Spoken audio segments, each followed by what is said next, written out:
요한복음 6장 53절부터 58절의 말씀 우리 한 목소리로 봉독하도록 하겠습니다. 예수께서 이르시되 내가 진실로 진실로 너희에게 이르노니 인자의 살을 먹지 아니하고 인자의 피를 마시지 아니하면 너희 속에 생명이 없느니라.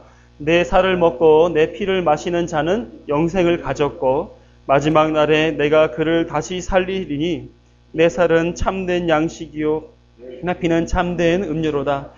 내 살을 먹고 내 피를 마시는 자는 내 안에 거하고 나도 그의 안에 거하나니 살아계신 아버지께서 나를 보내심에 내가 아버지로 말미암아 사는 것 같이 나를 먹는 그 사람도 나로 말미암아 살리라. 이것은 하늘에서 내려온 떡이니 조상들이 먹고도 죽은 그것과 같지 아니하여 이 떡을 먹는 자는 영원히 살리라. 아멘.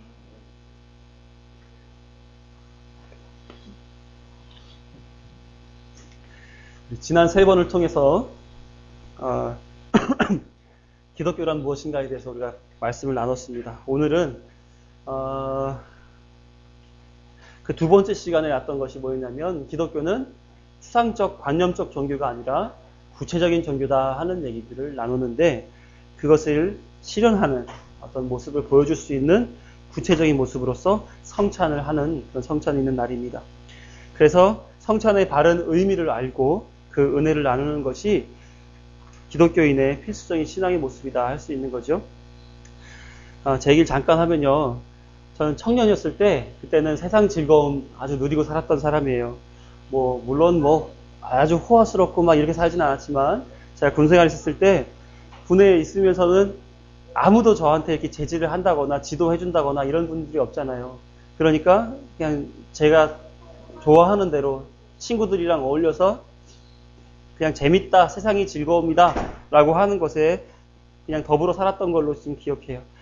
어떻게 보면 되게 부끄러워요, 지금 사실은. 그런 생각 드는 적 없어요?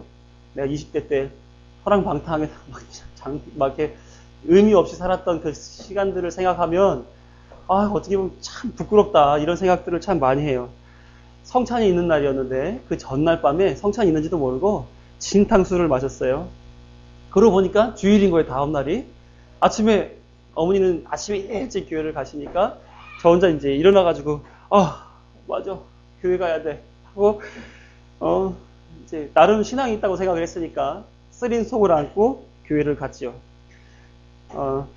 근데 마침 성찬식 하는 날인 거예요. 그래서 성찬이 딱 진행이 되면서 솔직히 그렇지 않아요? 우리는 그렇지 않을 테지만 병아리 눈곱만큼 주잖아요, 그렇죠? 목욕 떡을 병아리 눈곱만큼 줘요. 이거 누구 코에 묻히라고 주는지 모르겠어요. 딱 먹은 순간 무슨 생각이 들었냐면 좀 더 큰 거 주지. 허기졌으니까. 그런 생각이 들었단 말이에요. 두 번째로 이제 분잔을 봤는데 진짜 이만큼 주잖아요. 그죠? 지금도 너무 아쉬움이 있어요. 그냥 한 잔 들이킬 수 있으면 얼마나 좋았을까. 그때 이제 쓰린 속에 이만큼 포도주를 딱 마시는데 딱 마시면서 이 포도주가 안을 식도를 딱 적시고 내려가는데 그 느낌이 너무너무 좋은 거예요. 한 잔만 더 하면 좋겠다 하고 보통 사람들 안 그런가요? 술 마시는 분들은 그렇지 않아요? 집에 가서 오늘 이거 술 제대로 땡기는데 저녁에 한 잔 더 해야겠다. 하여튼 그때 해장술로 술을 마셨던 것 같은, 성찬식이 참여했던 것 같은 그런 느낌이 있어요. 그래서 그날 저녁에도 아무렇지도 않게 부대로 복귀하고 부대에서 동기들과 함께 술 한잔을 또 했다는 그런 과거, 아주 신앙과 상관없이 지내는 거죠. 성찬에 대한 이해가 전혀 없었고 그저 한 해에 2번씩 행해지는 교회 의식이라는 그런 생각을 가지고 별 의미 없이 받아들였기 때문에 그런 일들이 일어섰던 것 같다 이런 생각합니다. 여기 계신 분들은 어떠세요? 성찬에 대한 바른 의미를 혹시 알고 계십니까? 아마 이제 잘 알고 성찬에 참여하시는 분들 그리 많지 않으리라 생각이 들어요. 이게 한국 교회의 현실이죠. 제대로 된 성찬에 대한 교육은 좀 적으면서도 이 의식은 또 의식이니까 매년 서너 차례씩 이렇게 하게 되는데 그러니까 성찬에 대해서 잘 알고 참여하시는 분들이 그리 많지 않은 걸로 저부터도 그랬으니까요. 근데 주께로 받은 성찬은 은혜의 수단입니다. 그래서 예배와 성례, 그다음에 기도는 늘 항상 하나님께서 공급하시는 은혜의 수단으로서 존재해 왔어요. 지금도 마찬가지고요. 성찬을 통해서 우리는 뭘 경험하느냐? 예수 그리스도를 경험합니다.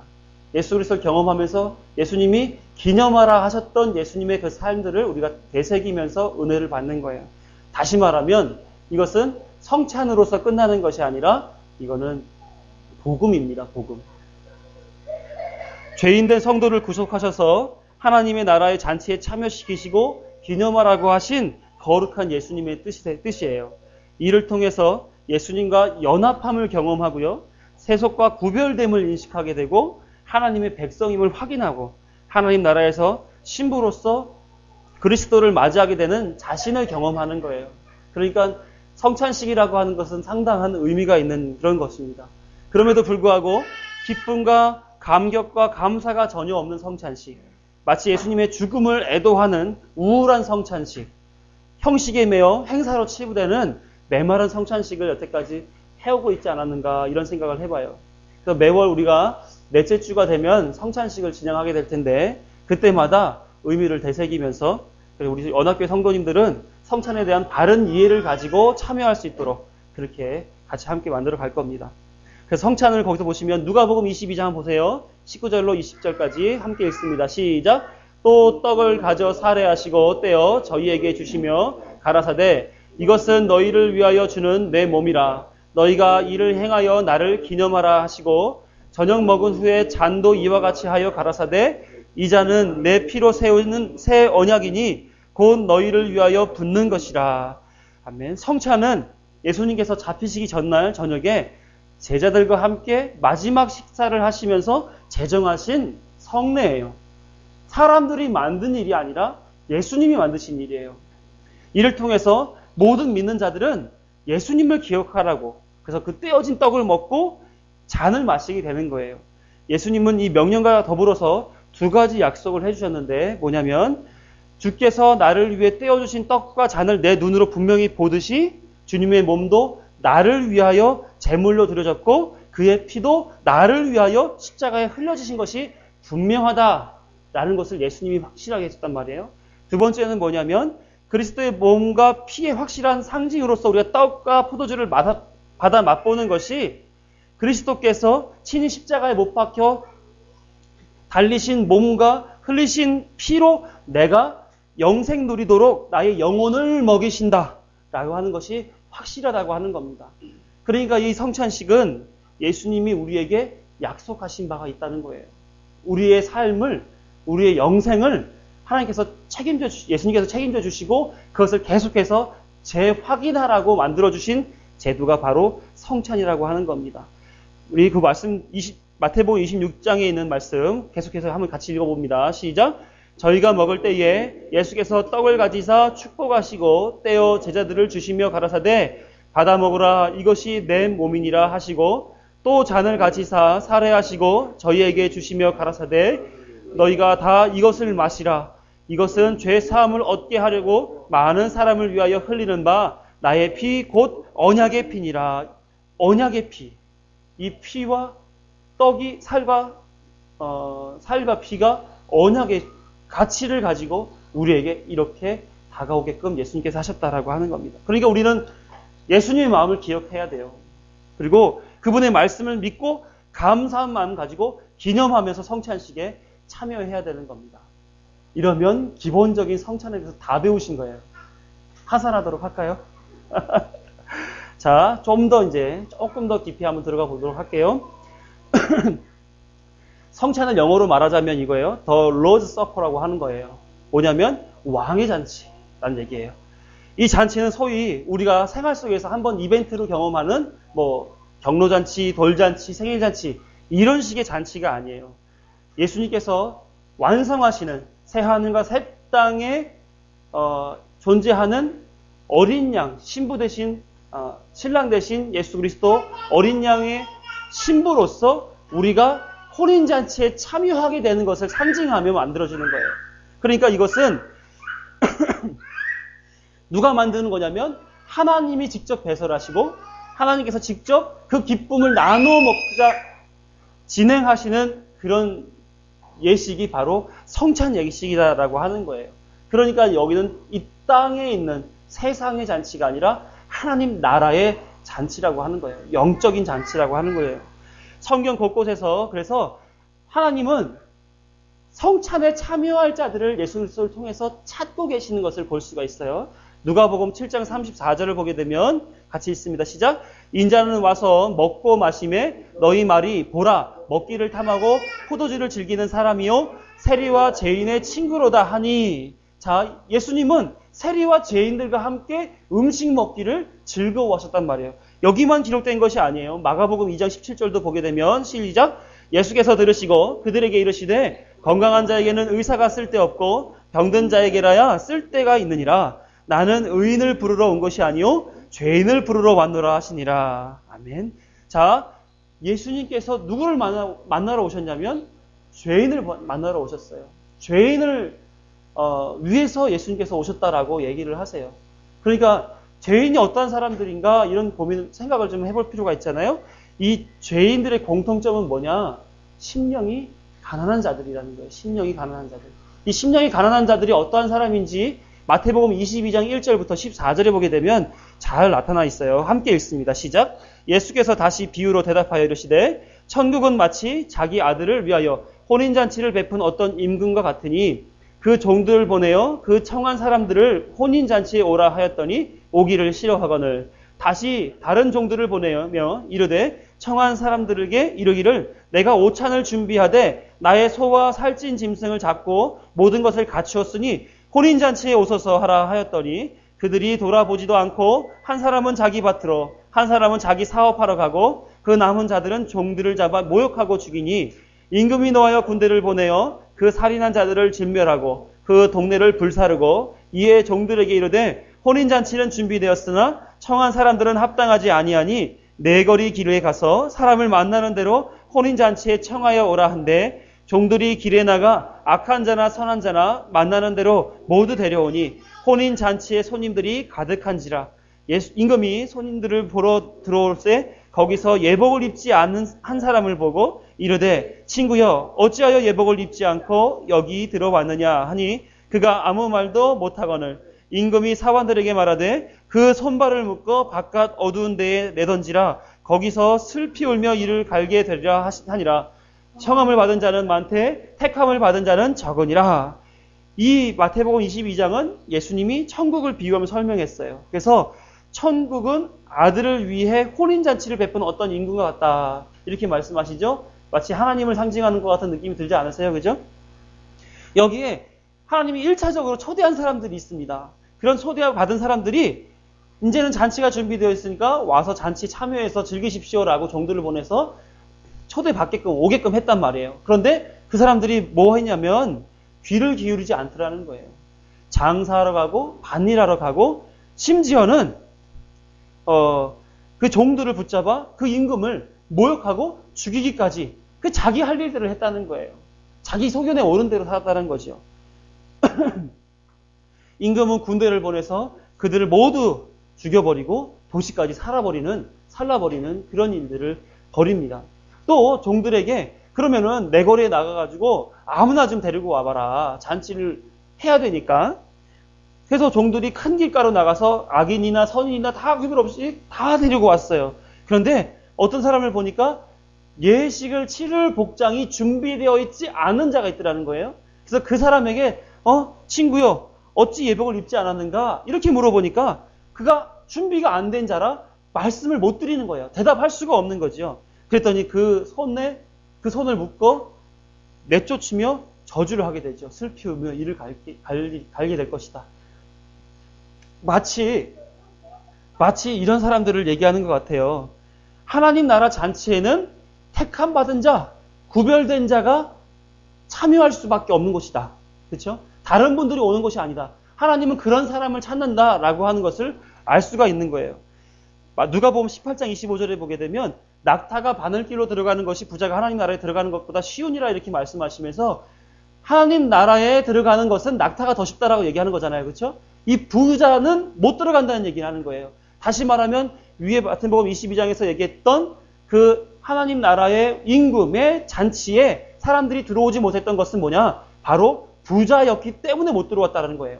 그러면 이 부자는 어떤 의미를 가지고 있는 그런 말인가 하면 헬라어로 프로시우스라고 하는 단어예요.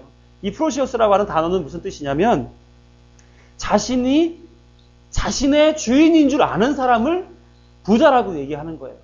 그래서 돈이 많고 학력이 높고 가진 것이 뭐 많아서 권력이 있고 명예가 있고 이런 사람들을 부자라고 말하지 않고 내가 나의 주인이 되는 사람들을 부자라고 얘기한단 말이에요. 그러니까 왕의 잔치에 내 일이 중요하다 보니까 왕이지만 그보다 내가 더 중요해 라고 잔치에 오지 않았다는 거예요. 그러니까 외형적으로 봤을 때 내 일을 더 쫓아 살아가는 사람 뿐만 아니라 예수님이 그 왕이 초대해서 왔음에도 불구하고 준비가 되어 있지 않으니까 예식에 맞지 않은 자로서 존재한 거잖아요. 그런 사람들은 뭐냐면 내면이 준비되어 있지 않는 거예요.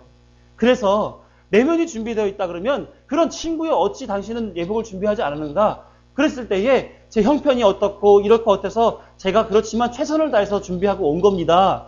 실례가 됐으면 죄송합니다 라고 나오는 것이 바른데 아무 말도 하지 못하는 거예요. 그러니까 이렇게 외적으로 사회적으로 바쁜 우선순위에 밀리는 사람, 내적으로 내 가치가 더 높아서 하나님을 우선 매기지 못하는 그런 사람들을 부자라고 얘기한단 말이에요. 프로시우스라고 얘기하는 거예요. 이 사람들에게는 하나님 나라에 합당하지 않다. 이렇게 얘기하고 있는 거죠.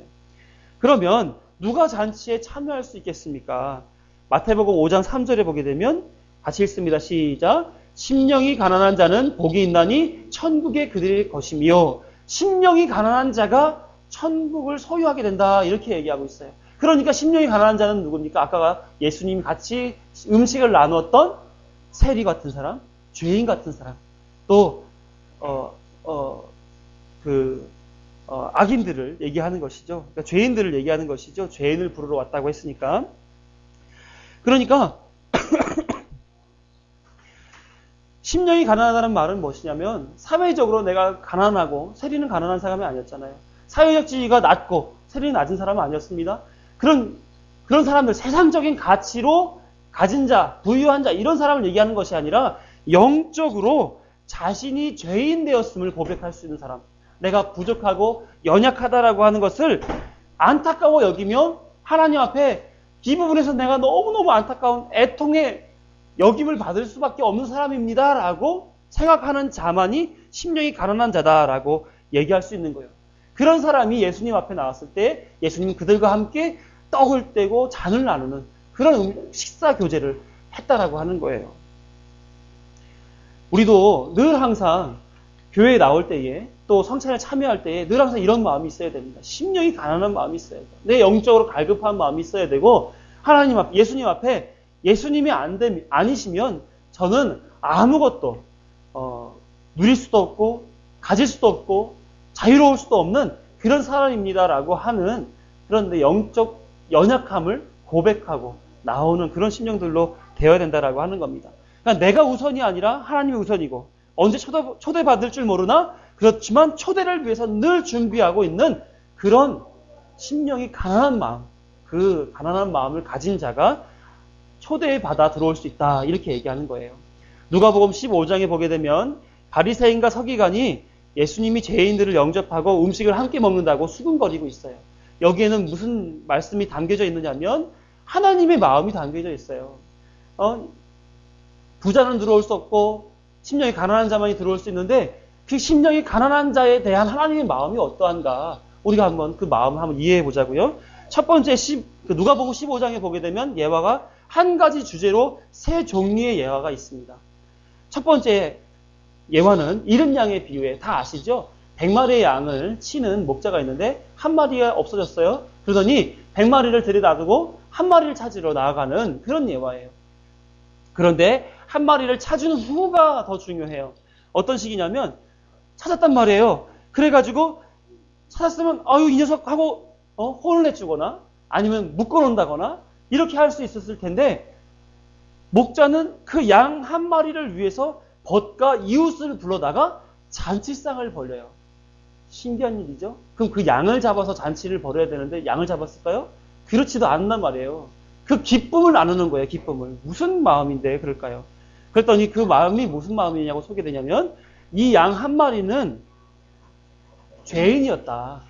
의인 99마리보다 양 한 마리, 죄인 한 명이 돌아오는 것을 난 더 기뻐한다 하는 마음으로 표현된 그런 비유다라고 하는 거죠. 두 번째는 잃어버린 한 드라크마의 비유가 있습니다. 유대 전통에 여인이 결혼해서 이제 들어올 때에 신랑이 그 신부되는 자에게 혼수로 선물을 주는 것이 10드라크마짜리 목걸이에요. 그러니까 이것은 결혼에 대한 우리 결혼 반지 끼는 것처럼 아주 소중한 가치가 있는 거예요. 그런데 이때는 남편이 감정적으로 나왔을 때 이혼도, 내적 김도 자유롭게 할 수 있었던 그런 시대였단 말이에요. 그러니까 드라크마가 하나가 없어졌는데 하나가 없으므로 10개가 아닌 9개로 불완전한 이 혼인 예물을 가지고 있으니 남편이 보게 되면 쫓김을 당할 수도 있고 어떻게 보게 되면 그 문화적으로 봤을 땐 아주 비난받기에 합당한 그런 일들이 될 수 있단 말이에요. 그러니까 이 여인은 등을 켜고 온통 집안을 다 쓸어 담으면서 그 한 드라크마를 찾았단 말이에요. 그러니까 찾은 순간에 얼마나 기뻤겠느냐고요. 얼마나 즐거웠겠느냐고요. 내가 잃어버린 드라크마를 찾았다라고 하면서 하나의 원래 자기의 신분, 자기의 어떤 위치하게 됨과 동시에 그 사람은 이웃과 벗과 함께 다시 잔치를 또 벌이게 된단 말이죠. 잔치값이 더 많이 들 거예요. 그렇죠? 한 드라크마는 일꾼 하루 품삯이니까. 그러니까 잔치를 벌이려고 그러면은 며칠 품삯은 들어야 될 거 아니에요. 근데 괜찮다는 거예요. 내가 그것을 찾은 그 기쁨이 더 크다는 거예요. 세 번째 비유는 뭐냐면 탕자의 비유입니다. 다 아시죠? 잃어버린 아들의 비유, 탕자의 비유.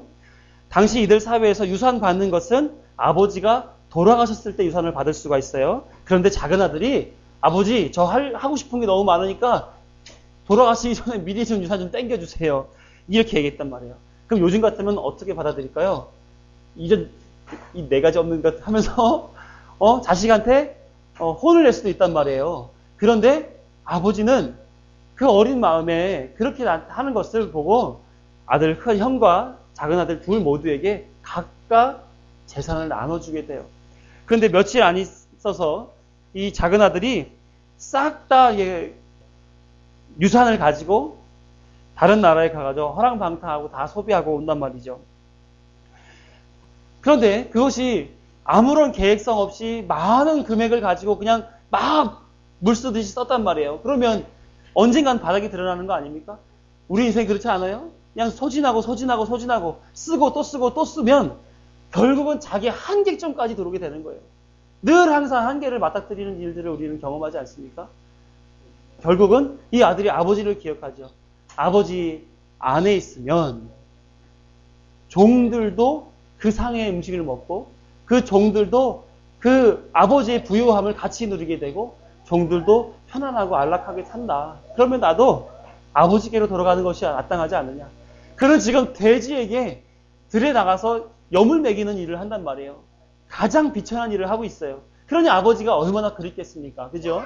아버지는 부자신데 나는 지금 돼지를 우리는 당시에 있었던 그 시대적 환경을 봤을 때에 돼지를 친다는 얘기는 히브리 사람들은 돼지를 안 먹었어요. 굽이 갈려있는 되새김질을 안 하는 동물이라 해가지고 율법에 먹지 말라고 되어 있었기 때문에 이것은 다 사마리아나 이방 나라에게 보낸 수출품이었단 말이에요. 그러니까 자기네 먹지도 않는 그런 돼지를 키우는 것은 아무나 하는 것이 아니라 완전히 바닥에 있는 사람들, 노예나 종들이나 하는 그런 일들을 지금 누가 했느냐면 부자 아들, 작은 아들이 했단 말이에요. 그러니까 이 아들이 이제 아버지한테 돌아가겠다라고 우선 나와서 아버지를 찾아가죠. 그러면 우리는 어떡합니까? 제 이 말씀이 생각이 나더라고요. 잠언 23장 13절에 보면 아이를 훈계하지 아니하려고 하지 말라. 채찍으로 그를 때릴지라도 그가 죽지 아니하리라. 이런 생각이 딱 들면서 이 후레 자식 같은 이라고 내 재산을 다 탕진하고 이제 이건 그지 같은 꼴로 돌아와? 하고 채찍질을 했을 거란 말이에요. 저 같으면. 근데 이 아버지는 치근히 여기고 달려가서 그의 목을 안고 입을 맞추고 그 옷에다가는 최고의 옷, 또 그 손에는 최고의 가락지를 끼우면서 이웃과 종들과 주변에 있는 사람들과 함께 잔치를 벌인단 말이에요. 자, 목자와 여인과 아버지는 다 똑같이 잃어버린 것을 찾았어요. 그렇죠? 그리고 그것에 대해서 당연한 거였어요. 어쩌 보면은 100마리 중에 한 마리가 나갔다 들어온 거고 10개 있어야 될 것에 하나가 잃어버렸다가 찾아진 것이고 둘 원래 있던 것에서 하나가 나갔다 들어온 거기 때문에 원래 내 거란 말이에요. 원래 내 안에 있었단 말이에요. 그것이 없어졌다고 해서 감격스러울 게 뭐 있냐고요. 그걸 찾았다고 해서. 그런데 거기에 감격하시고 거기에 의미를 두시고 그것을 통해서 다 나누고 즐기자 잔치를 벌였단 말이에요. 이 자들을 비유한 것이 뭐냐면 죄인들, 또 가난한 자들, 주인에게서 벗어난 것들 이렇게 얘기한단 말이에요. 그러니까 이것이 돌아왔을 때 얼마나 기뻤겠느냐 말이에요. 아버지의 마음이 그러한데 예수님이 심령이 가난한 자들을 찾아서 천국을 그들에게 주는데 그 아버지의 마음을 우리는 여기서 충분히 이해할 수 있어요. 우리가 바르게 잘 세워지고 믿고 하나님 앞에 나아간다면 하나님은 우리를 통해서 여기에 나와 있는 새 비유와 같은 기쁨, 즐거움, 잔치 이것을 많은 사람들과 함께 나누게 된다라고 하는 겁니다. 그러니까 예수님은 세리와 죄인들, 그 당시의 세상 사람들로부터 비난과 지탄을 받아 어느 곳에서도 위로받을 수 없고 희망도 없는 그런 이들과 함께 음식을 나눠 먹고 있었던 것은 그들이야말로 진짜 회개할 자야. 그들이야말로 진짜 하나님 나라를 소유할 하나님의 잃어버린 자들이야. 라는 것을 예수님이 그들과 함께 그 자리를 나누면서 담아주고 돌아오라고 가르쳐주고 있는 거예요. 하나님 아버지의 마음이지요. 성찬도 마찬가지입니다. 세상에서 죄인의 길에서 죽을 수밖에 없는 이들을 위해 예수 그리스도께서는 스스로 피 흘리시고 모든 죄 값을 치르셨단 말이에요. 본인이 스스로 하셔놓고 사람들이 그걸로 인해서 하나님 나라로 돌아오실 것을 생각해보니 너무 즐거우신 거예요. 그렇잖아요? 그래서 그 기쁨이 스스로가 즐길 것이 아니라 돌아올 자들과 함께 나누겠다라고 하는 거예요. 그 죄인들과 함께 내가 너희들을 위해서 죽어줬거든. 하나님 나라 나 때문에 너희들 들어올 수 있게 됐어? 그러니까 너희는 그냥 값없이 와서 내가 나눠주는 내 떡과 내 잔을 그냥 함께 먹으면서 즐기자. 이게 바로 성찬의 의미다라고 하는 겁니다. 그러니까 우리는 주 앞에 나아갈 때 어떤 마음 가지고 나가면 돼요? 심령이 가난한 자처럼 주님, 저희는 죄인입니다.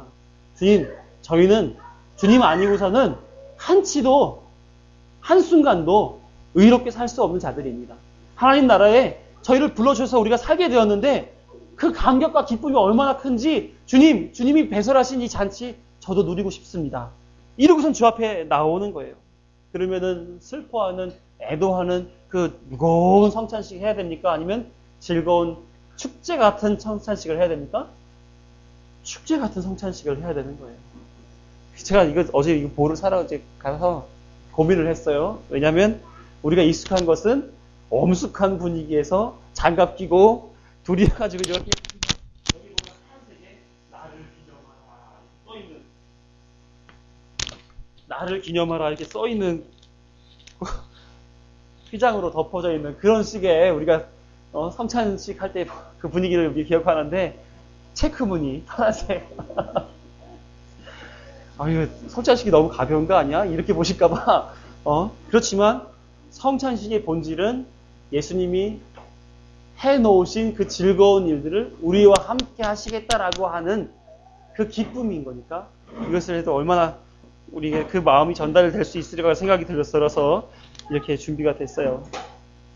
그래서 나는 성찬에 담겨져 있는 복음 그것을 기억하면서 또 함께 어우러지시는 우리 성도님들은 같이 어우러지는 그 기쁨 속에서 당신을 위해서도 예수님이 죽으셨습니다. 나를 위해서 죽으신 것처럼 당신을 위해서도 죽으셨습니다. 당신의 하나님이 얼마나 사랑하는지 모릅니다. 이것을 함께 나누는 거예요. 식사할 때 상은 잔뜩 차려져 있는데 나 혼자 가서 뷔페에 쏟아 먹듯이 먹고 아무 사람도 상관없이 그렇게 지낸다 그러면 식사 시간을 보낸다 그러면 식사하니 얼마나 불편하겠어요. 그렇죠? 맛이 없을 것 같고 제가 경험한 성찬의 분위기가 이랬어요. 무거운 느낌의 찬송가를 배경으로 하죠. 아무 힘도 없고 이런 찬양이 쭉 계속 반주에 깔리면서 그죠? 엄숙한 분위기에서 장갑 딱 끼고 돌면서 이렇게 한 잔씩 받고 왠지 그 성찬식은 눈물을 흘려야 될 것 같은 성찬식이잖아요. 그렇죠? 왠지 내가 더 죄인인 것을 깨닫고 슬퍼해야 될 것 같은 성찬이죠. 기독교의 성찬은 이런 성찬이 아닙니다. 기독교 성찬은 즐거운 성찬이에요. 가톨릭에서 이런 성찬을 했어요. 가톨릭의 성찬식은 화채설이라고 하는 거예요. 화채설. 대화, 몸체. 그래서 신부가 떡과 포도주를 들고 성채성사를 해요. 성채성사. 기도를 하는 거예요. 하게 되면은 그 순간에 이 떡과 포도주가 뭘로 변하냐면 예수님의 몸과 피로 바뀐다는 거예요. 그것을 우리가 먹으면서 구약시대에 피 흘림이 있어야 죄사함이 있다라고 했던 것처럼 예수님이 또 피를 흘리셔야 되는 거예요. 그 피를 우리가 먹고 나눈다라고 말하는 거예요.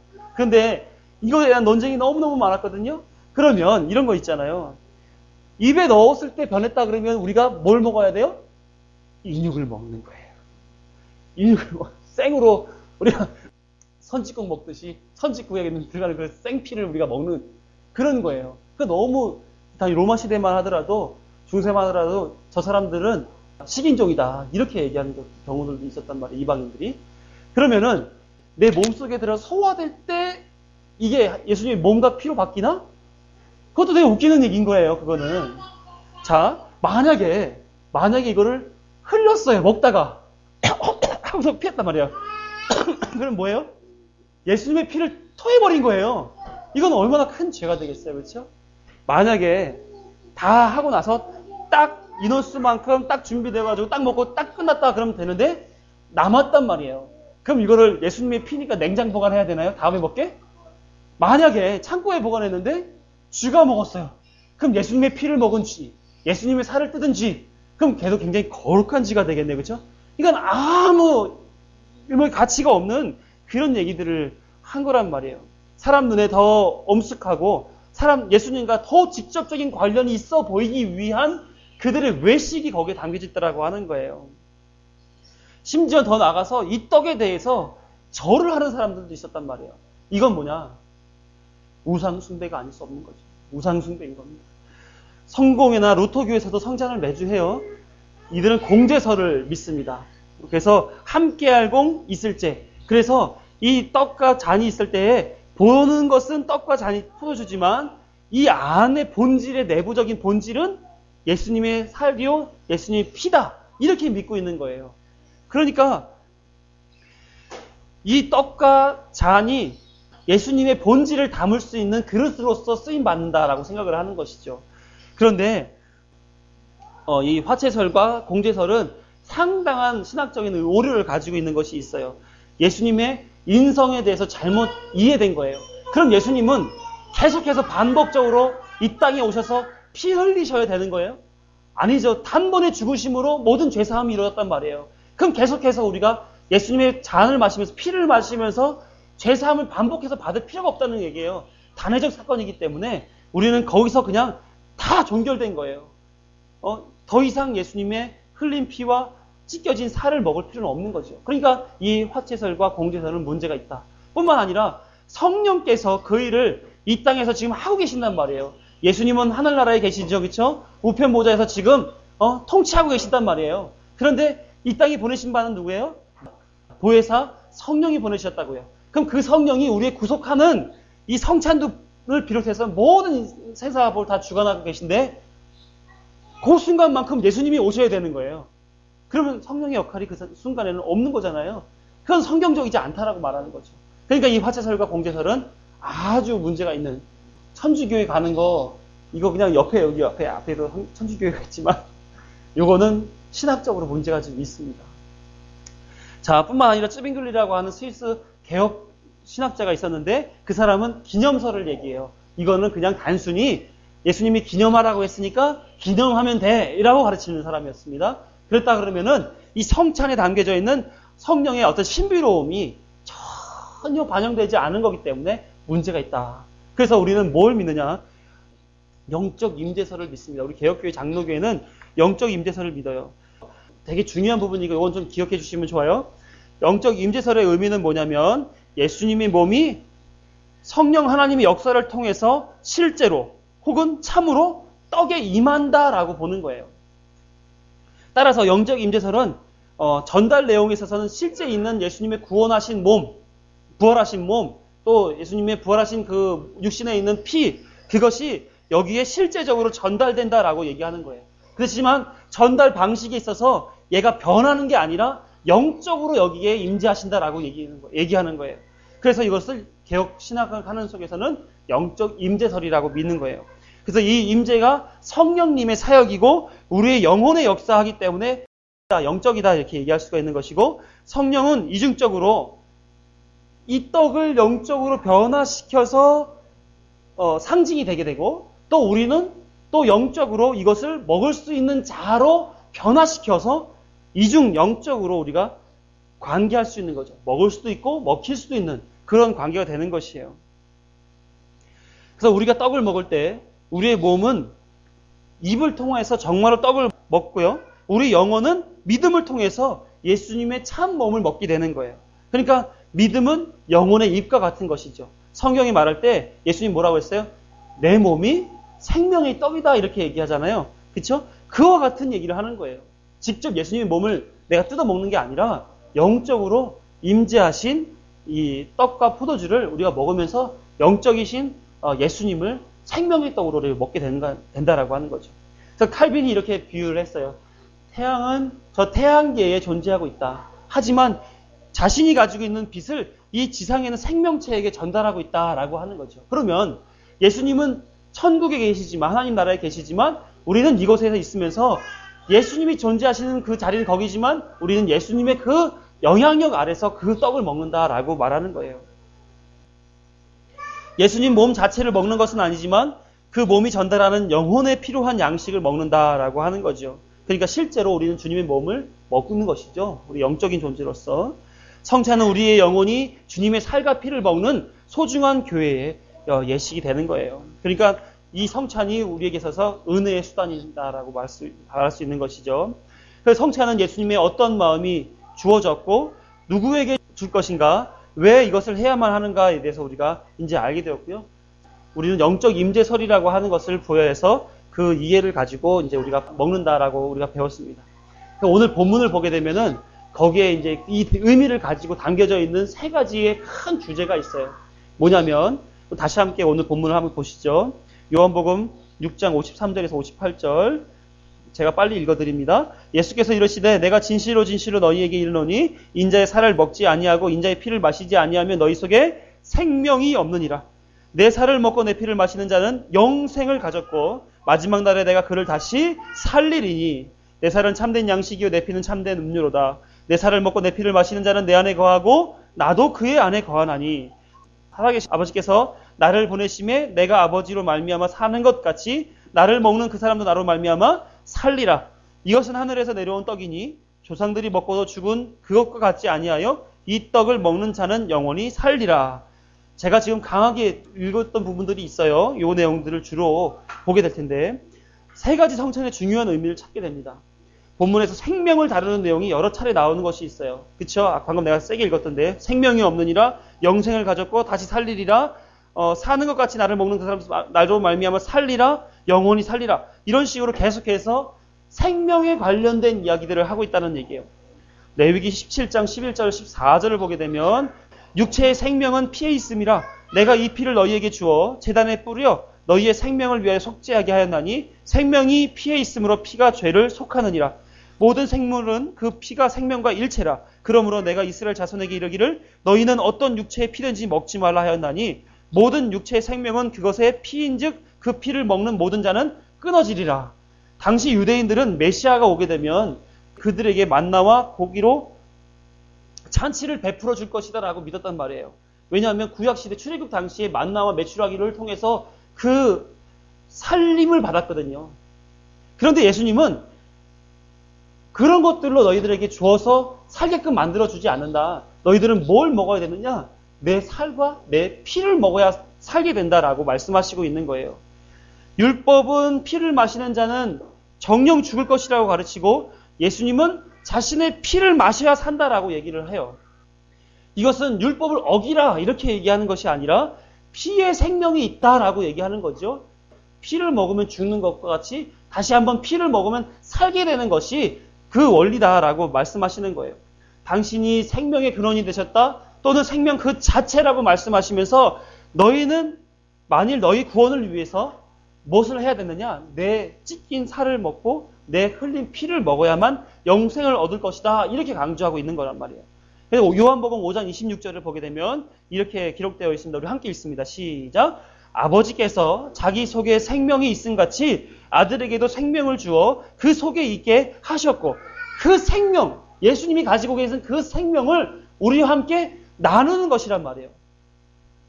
더 나아가서 57절을 보게 되게 되면 이렇게 얘기되어 있죠. 살아계신 아버지께서 나를 보내심에 내가 아버지로 말미암아 사는 것 같이 나를 먹는 그 사람도 나로 말미암아 살리라.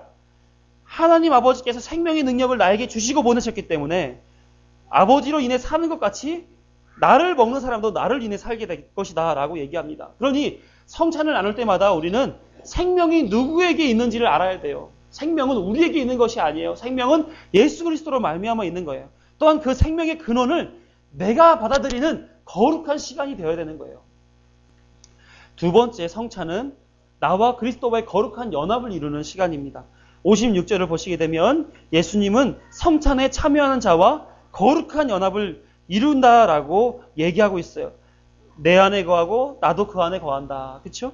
이것은 무슨 얘기를 하느냐면 요한복음 15장 5절에 보게 되면 포도나무의 비유의 말씀이 있습니다. 나는 포도나무에 너희는 가지라. 그가 내 안에 내가 그 안에 거하면 사람이 열매를 많이 맺나니 나를 떠나서는 너희가 아무것도 할 수 없음이라. 삶의 동인이 원인이 예수님이 된다는 말씀을 하고 있는 거예요. 연합이 무엇이냐면 예수님께 접붙여짐을 당해 있다라고 하는 거죠.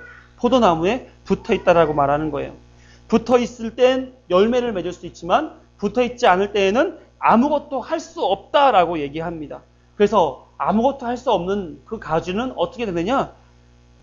떨어져 있게 되고 아무것도 할 수 없게 되고 결국은 말라 죽고 불에 던져짐을 당하게 된다라고 얘기하는 거죠.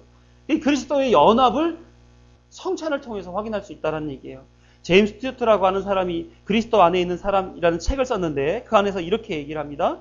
그리스도와의 연합은 그리스도의 인의 정체성입니다. 그리스도와의 연합은 복음의 핵심이며 그리스도와의 연합은 기독교의 본질입니다.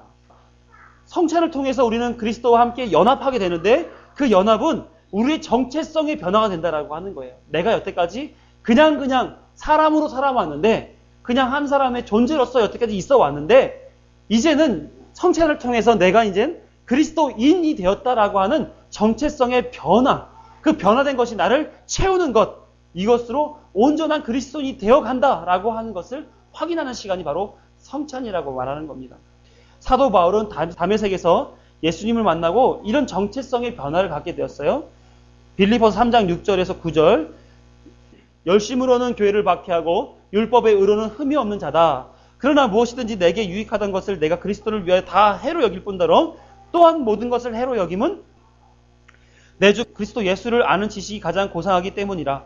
내가 그를 위하여 모든 것을 잃어버리고 배설물로 여김은 그리스도를 얻고 그 안에서 발견되려 함이니 내가 가진 의는 율법에서 난 것이 아니요 오직 그리스도를 믿음으로 말미암은 것이니 곧 믿음으로 하나님께로부터 난 의라. 바울은 율법의 엄격한 교육을 받고 가장 율법적으로 믿음으로 구원받는다라고 말하는 그 예수 그리스도를 핍박했던 사람이에요. 그 믿는 사람들을 핍박했던 사람이란 말이에요. 그런데 8절 마지막에 그리스도를 얻고 그 안에서 발견되려 함이니 내가 예수님과 연합되기를 원하니 그러니 이제는 예수님을 아는 지식이 가장 고상하더라. 율법에서 난 것은 아무것도 아니더라. 이제는 믿음으로